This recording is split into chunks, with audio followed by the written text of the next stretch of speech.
1 ദുഃഖശനി. മനുഷ്യനായി പിറന്ന ദൈവപുത്രൻ മരിച്ച് കല്ലറയിൽ സംസ്കരിക്കപ്പെട്ടു. എന്തെല്ലാം പ്രതീക്ഷകളായിരുന്നു ജനത്തിന്! അടിമത്തത്തിൽ കഴിഞ്ഞിരുന്ന യഹൂദരെ റോമാ ഭരണത്തിൽ നിന്നും വിമോചിപ്പിക്കുന്ന ശക്തനായ വിപ്ലവകാരി മരിച്ച് സംസ്കരിക്കപ്പെട്ടു.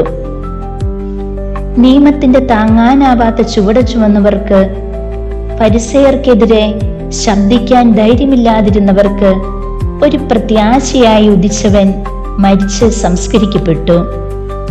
വിശക്കുന്നവന് ആഹാരവും ദാഹിക്കുന്നവന് കുടിനീരും, രോഗിക്ക് സൗഖ്യവും, അന്ധർക്ക് കാഴ്ചയും, ബധിരർക്ക് കേൾവിയും, പിശാചുബാധിതർക്ക് വിമോചനവും, എന്തിന് മരിച്ചവർക്ക് പുതിയ ജീവനും നൽകിയവൻ മരിച്ച് അടക്കപ്പെട്ടു. വാക്കുകളില്ലാത്ത, ശബ്ദങ്ങളില്ലാത്ത നിശബ്ദതയുടെ ഒരു ദിവസം, അതാണ് ഈ വലിയ ശനി. ഒരു വശത്ത് എല്ലാ പ്രതീക്ഷകളും നഷ്ടപ്പെട്ട നിസ്സഹായ അവസ്ഥ. ഇനി ആര്, ഇനി എന്ത്, ഇനി എങ്ങനെ എന്നറിയാതെ ഭയം പൂണ്ട് മരവിച്ച മനസ്സുകളുമായി മനുഷ്യരുടെ ഹൃദയങ്ങൾ. പ്രിയപ്പെട്ടവരെ, നമ്മുടെ ജീവിതത്തിലും നമ്മെ നിഴലുപോലെ പിന്തുടരാവുന്ന ഒന്നാണ് ഈ അവസ്ഥ. പ്രതീക്ഷ വച്ചിരുന്ന വ്യക്തികൾ, പ്രതീക്ഷ വച്ചിരുന്ന ജോലി, ഒരു ഉറപ്പിനുണ്ടായിരുന്ന സമ്പത്ത്, അധ്വാനിച്ച് നേടാമെന്ന് സ്വപ്നം കണ്ടിരുന്ന ശരീരത്തിന്റെ ആരോഗ്യം, കൂട്ടിനുണ്ടെന്ന് കരുതിയിരുന്നവർ, ഇങ്ങനെ എന്തും ഒരു ദിവസം നഷ്ടപ്പെടാം. ഇനി ഒരിക്കലും തിരിച്ചു വരില്ലെന്നും തോന്നിയേക്കാം. അപ്പോഴാണ് അറിയേണ്ടത് അത് കർത്താവാണെന്ന്. 3-ാം നാൾ മരണത്തെ ജയിക്കുമെന്ന് പല ആവർത്തി പറഞ്ഞവൻ, ലോകാവസാനം വരെ കൂടെയുണ്ടാവുമെന്ന് പറഞ്ഞവൻ, അവൻ ദൈവമാണ്. ഓരോ മരണത്തിനു ശേഷവും ഉയർപ്പുണ്ട്. മരിച്ചാലേ ഉയർക്കാൻ പറ്റൂ.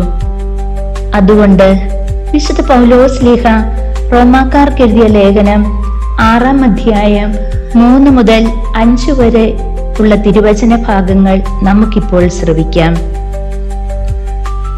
യേശുക്രിസ്തുവിനോട് ഐക്യപ്പെടാൻ ജ്ഞാനസ്നാനം സ്വീകരിച്ച നാം എല്ലാവരും അവന്റെ മരണത്തോട് ഐക്യപ്പെടാനാണ് ജ്ഞാനസ്നാനം സ്വീകരിച്ചതെന്ന് നിങ്ങൾക്കറിഞ്ഞുകൂടെ?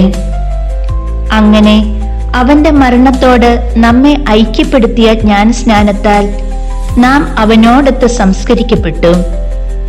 ക്രിസ്തു മരിച്ചതിന് ശേഷം പിതാവിന്റെ മഹത്വത്തിൽ ഉയർത്തെഴുന്നേറ്റതുപോലെ നാമും പുതിയ ജീവിതം നയിക്കേണ്ടതിനാണ് അവനോടൊത്ത് സംസ്കരിക്കപ്പെട്ടത്.